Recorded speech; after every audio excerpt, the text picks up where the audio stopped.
Today I'm going to shine the light on what a traumatic brain injury is, how it affects a person physically, emotionally, and relationally, as well as what this actually means for family members.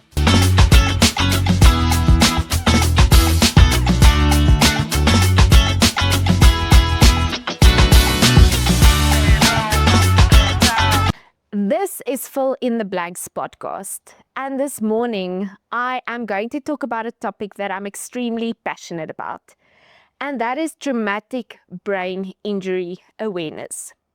So oftentimes families are faced with talking to doctors in hospital and they get to hear your loved one sustained a traumatic brain injury without truly understanding what that means.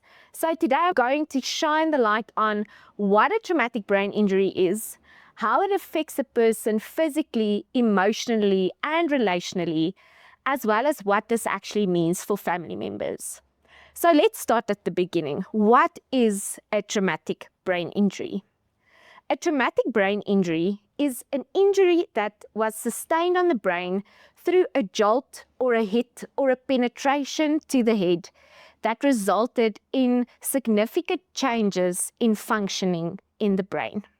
Traumatic brain injuries can be classified as either mild, that means round about a concussion, moderate, that means quite a moderate amount of injury to the brain, or quite a severe traumatic brain injury. So thinking about the recovery process, if you think about a concussion, the prospect of fully recovering from a concussion is good. One can expect a full recovery from a concussion. But thinking about how quite a moderate or severe brain injury affects the day-to-day functioning of a person, that is a little bit more complex when thinking about the recovery process. So how do we sustain a traumatic brain injury? Usually, a traumatic brain injury is sustained either in a motor vehicle accident, falling from heights, recreational activities like playing rugby or doing sports, abseiling, coming down, an injury like that, or then interpersonal violence. Those are all common causes of sustaining a traumatic brain injury. So how does an injury affect a person physically? So depending on the severity, like I mentioned, whether it's a concussion, a moderate, or then a severe traumatic brain injury, it can affect the body physically in the sense of a hemiplegia. So often, depending on where in the brain the injury was sustained, half of the body is often affected. Balance in the body is often affected. Proprioception, meaning understanding where your limbs are in your space, is affected. And then a person can often experience dizziness and quite severe fatigue. So I think the most difficult thing around physical symptoms of a traumatic brain injury is some of them are hidden. You can't always see that a person suffers from dizziness or severe fatigue, but this can obviously really affect a person's day-to-day functioning. The emotional impact can also be quite severe. So a patient can start suffering from really not being aware of their loved one's emotions. They can be so self-focused after their injury that they don't really take into account how their loved one is feeling, how they are reacting to the environment emotionally. They also struggle to regulate their emotions depending on where the injury was sustained. So often a patient can exhibit signs of frustration or aggression without meaning to do so. A patient can also start feeling depression or anxiety after sustaining a traumatic brain injury. And what makes this a little bit difficult is sometimes it's due to the neurological impact on the brain. So the part of the brain was affected by the injury, or it could be in response to the grief that the person is feeling after sustaining a traumatic brain injury. And then I want to focus on the social impact. So the social impact of sustaining a mild or severe traumatic brain injury is quite significant. Often a patient is not able to return to work immediately. They are often not able to drive their motor vehicles. So if they are not able to work, their whole household suffers from an income perspective. They are the breadwinners, they are the men of the household, they are often the decision makers of the household. And if they are affected with a traumatic brain injury, that has a significant impact on household management.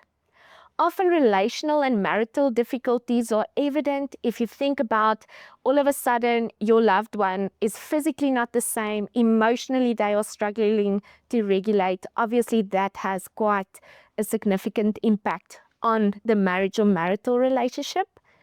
And then I think a big thing that we often don't talk about is the role changes between the person that sustained a traumatic brain injury and the rest of the family system. So often a spouse needs to step in and become a care partner. They need to become a coordinator of going to therapy, of making sure that their loved one continues with the exercises, making sure that the household is managed. So often that marital relationship moves from spouses to a patient and caregiver dynamic, which is quite difficult. Still on the role changes, often then the spouse needs to step in and take control of household management. They become responsible for bringing in primary funds into the family, which has a huge impact on the household system. Socially, often families are also affected in the sense where friends often just fall away. So they come to visit often. Initially, they phone a lot. They bring lasagna that first week. And after 2 weeks, the phone calls just dim away and families are often left alone to cope with this situation that's long-standing. So what do all of these things mean for family members? It's important to understand that sustaining a traumatic brain injury isn't just a medical event. It affects the whole family from an emotional, social, and physical aspect. It's important to understand that there are different classifications of traumatic brain injuries and that recovery often depends on a variety of factors. Factors like the age of the patient. A younger person will often recover better than an older person. The pre-morbid health of the patient. Was the patient healthy or were they already struggling with other health ailments? The pre-morbid functioning of the patient. Was the patient active, strong, fit, or were they already just mostly sitting in front of the TV and living a sedentary lifestyle? The ability for the patient to have access to rehabilitation services, the amount of time that transpired before getting medical attention, these are all aspects that have an impact on how a person will recover from a traumatic brain injury. What does this mean to family members? So families need to understand that recovery from a traumatic brain injury is often a long-term process. Usually the brain takes about 2 years to stabilize. So for the first 2 years, it's going to be acute hospital, acute rehabilitation, home reintegration with rehabilitation services. And only after that, the idea of returning to normal life will either be possible or not possible. Families also need to understand that this is a process where they will have to take it day by day, where rehabilitation and continuing with the exercises remain extremely important. And families need to understand that they are in need of some form of support. So whether that is attending support groups for families of loved ones who sustained a traumatic brain injury, or going for counselling with a trauma-informed counsellor who understands the nature of the injury and the impact on the family, these are all things that families need to take into account. I will be discussing the emotional impact in the next session. This is Fill in the Blanks. This month, we're talking about brain injury awareness, specifically traumatic brain injuries, and the recovery process that families can expect.